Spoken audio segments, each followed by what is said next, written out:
Over at the Avdiivka front in the southern flank, so at the southern flank of the Avdiivka front, Russian forces are attacking at Netailove, Netailove, Yasnobrivka, clashing the Ukrainians over at Umansky, Russians attacking at Semenivka towards Novoselivka, Persia.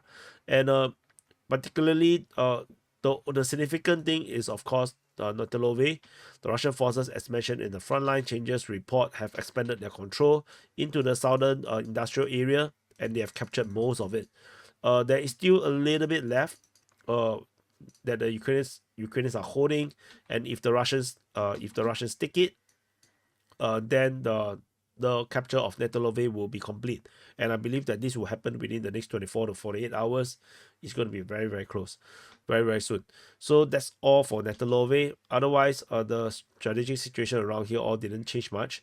Over in the northern flank of the Avdiivka front, Russian forces are attacking towards Kalinove. Ukrainian forces counterattack towards Ocharitine.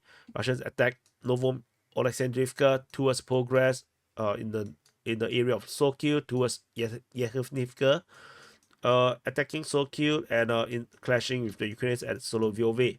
So the Ukrainians pincer is still, they are still trying, but this is very weak according as compared to what the Russians are doing. So and the frontline changes around at Novomihайлivka and Sokil is pretty significant, with the Russians taking the entire tree line just off Sokil, which allows them to start to storm into the trench line, which the Ukrainians currently, is holding around here. There's a trench line around here, and the Ukrainians also have a massive entrenchment around this area defending Sokil. So the Russians would have to take the tree line, the trench line first, before that, before they can attack the fortress. And then they will also have to take all the different tree lines around here. So it will take some time. This is going to be a very difficult battle for Sokil. So I don't think this is going to happen very, very quickly. It's going to take a very long time. Over at the Novoolexandrivka region, Russian forces geolocated at the end of this tree line, basically in the outskirt or basically at the edge of Novoolexandrivka, which means that the Russian forces has begun storming Novoolexandrivka, which means that the battle of Novoolexandrivka has begun. So this is a significant settlement. The Russians will going to take some time before they can take this, and this settlement is surrounded by a lot of heavy entrenchments in this area here. So they can attack through, but they will be very vulnerable even if they capture the settlement, because the Ukrainians would then be able to attack them from multiple directions. So it's not going to be a straightforward battle, so it's going to take some time as well. This entire area is just heavily entrenched, so it's going to be a slow crawl for the Russian side. And we move on to the New York front. At the New York front, there is only one report of Russians attacking New York, according to the information from the Russian Defense Ministry, and that's about it. We move into the Bakhmut front.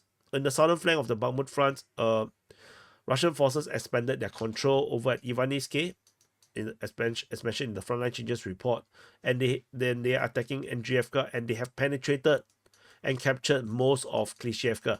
So they went all the way in, very deep. They went all the way into the settlement, and the latest geolocation basically simply shows that the tank is operating right here at the rear, at the southernmost position. The fact that the tank can drive all the way to the southern part shows the weakness of the Ukrainian position right now, and Ukrainians are struggling to hold the Russians at this moment in Klishchiivka. However, what they do have is the high ground.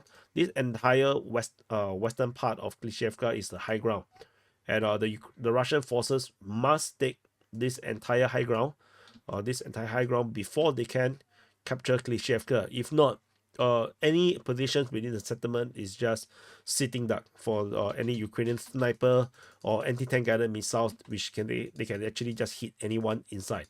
So Russians must start to attack into the high ground and capture it, or they will not be able to hold Klishchiivka. So the fact that the Russians are in the settlement also means that this entire area here, all these fields here are definitely under Russian control right now. So if there's any Ukrainian positions are still defending around the lake region, I don't think they want to stay there. They're going to start to want to redraw because they will be encircled. So we will definitely see some major changes in terms of the front line over at Klishchiivka. However, Klishchiivka capture solely depends on the high ground. So the Russians may have to start attacking from the settlement and pincer it from an attack through the heavy entrenchment over in the north. So that's the only way. If not, Klishchiivka cannot be secured at all. It's just not possible. And if the Russians can secure Klishchiivka, you can definitely see that the Ukrainian positions around here, north of Avdiivka, will not be holdable. They will have to redraw, and then it will start a major collapse of the entire front line in the southern part of Bakhmut, slowly forcing the defense to go into the second line of defense along this tree line, west of the high ground, as well as Avdiivka. So we will definitely continue to monitor the developments around the southern part of Bakhmut front. Over in the northern part or center part, Russian forces continue their attack over in the Novi region, as well as towards Chasivya.